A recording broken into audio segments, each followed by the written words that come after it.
Olá, eu sou o Rubens do Portal Aprendendo Inglês e hoje eu vou trazer para você a nona dica para te ajudar no seu aprendizado da língua inglesa. Essa daqui também é outra daquelas dicas totalmente contra-intuitivas.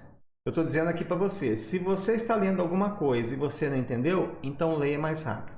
Mas por quê? Não é o contrário? Se eu não estou entendendo uma coisa, eu devo ler mais devagar? Depende. Se for um texto para montar um foguete para você ir para a Lua, você não pode errar em momento algum. Então, sim, se você não entendeu alguma coisa, leia devagar, olhe no dicionário, tenha certeza de que entendeu corretamente todas as palavras para você não cometer erros, porque o erro, num caso como esse, pode custar a sua vida. Porém, se você está aprendendo inglês, você ficar parando o tempo inteiro, lendo devagar, vai prejudicar o seu aprendizado. A nossa tendência, quando estamos lendo algo difícil, que tem muitas palavras que a gente não entende, é justamente começar a ler mais devagar. E não só isso, você fica tensionado, você levanta os seus ombros, você abre muito os seus olhos e o que acontece? Primeiro, ao tensionar os ombros, você vai notar que a sua respiração fica pior, ou seja, o seu cérebro está recebendo menos oxigenação e, consequentemente, a sua capacidade de aprender vai diminuir. Outra coisa, o nosso cérebro foi feito para funcionar numa determinada velocidade. Se você reduz muito a velocidade de absorção de informações, o que vai acontecer é que o seu cérebro vai começar a pensar em outras coisas. Ou seja, mesmo que você queira focar 100% da sua atenção naquele texto que você está lendo, muito provavelmente você não vai conseguir.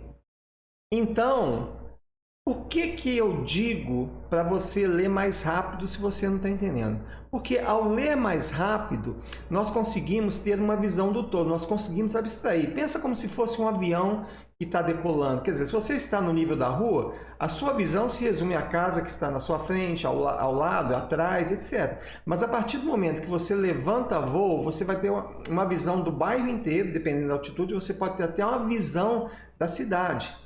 E para que isso serve, você ler mais rápido? Ao ler mais rápido, você vai ativar no seu cérebro o seu conhecimento prévio do assunto.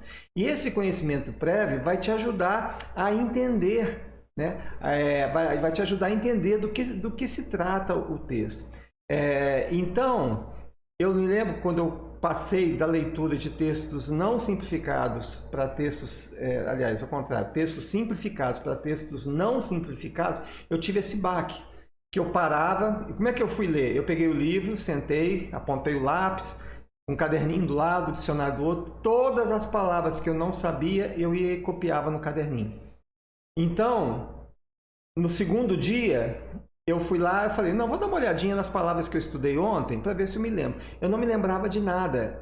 Eu fui ler o texto novamente, todas as palavras que eu procurei no dicionário, eu não consegui entender. Por que eu não consegui entender? Porque o ato de olhar no dicionário é uma atividade quase que passiva. Você não tem um envolvimento maior dos seus sentidos na descoberta do significado das palavras que você está notando. Então, essa informação não sai da sua memória temporária e vai para a sua memória permanente. Então, ela não fica armazenada, ela se vai.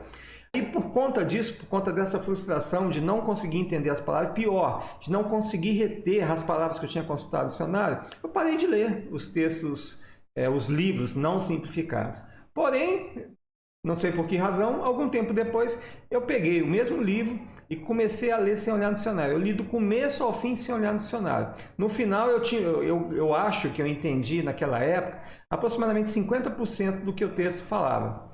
Eu entendi que no final ou o mocinho ou casava com a mocinha ou morria, alguma coisa assim. Quer dizer, mas eu não parei. Eu li tudo de cabo a rabo o livro até o final sem olhar no dicionário. E depois eu peguei um outro livro e outro e outro e outro. E o que mais interessante é que com o passar do tempo eu fui ampliando meu vocabulário sem olhar no dicionário e ao mesmo tempo sem ficar desmotivado. Porque as palavras que eu conseguia entender, eu entendia por meio do contexto, por meio daquela regrinha das palavras mais importantes, que são aquelas vitais para a compreensão do texto. Então, esse é um processo que se deu naturalmente. E eu recomendo, até tem um caso que está no livro da Cato Lombe, que ela dizia que na Segunda Guerra Mundial, ela estava estudando russo, porém os russos eram os inimigos, então ela não podia ir para o abrigo antibombas com um dicionário de russo. Então ela diz que foi nessa época que ela aprendeu a ignorar corajosamente, né? Ela usa a expressão boldly. Ela aprendeu a ignorar corajosamente as palavras que ela não conhecia. Quer dizer, eu fiz isso por uma razão, ela fez por outra, mas é uma estratégia que funciona. Você ignorando essas palavras que você não conhece, se a palavra não é importante, você, né, não vai fazer falta nenhuma para você. Se você for olhar nos textos do Portal Aprendendo Inglês, ao final de cada texto eu coloco a contagem de palavras. Então você pode ver que a grande maioria das palavras aparece apenas uma vez no texto. E as palavras mais importantes, elas ficam no topo da relação e elas aparecem mais vezes. Então essas são as palavras que são vitais para a sua compreensão daquele texto, ok? Então, dicionário, procure usar o menos possível. Essa é uma dica muito valiosa, é contra-intuitiva, possivelmente você não vai acreditar em mim, mas pode acreditar, certamente funciona, ok? Então por hoje é só isso e conto com você aqui para a próxima dica que ainda não acabou, hein? Até mais!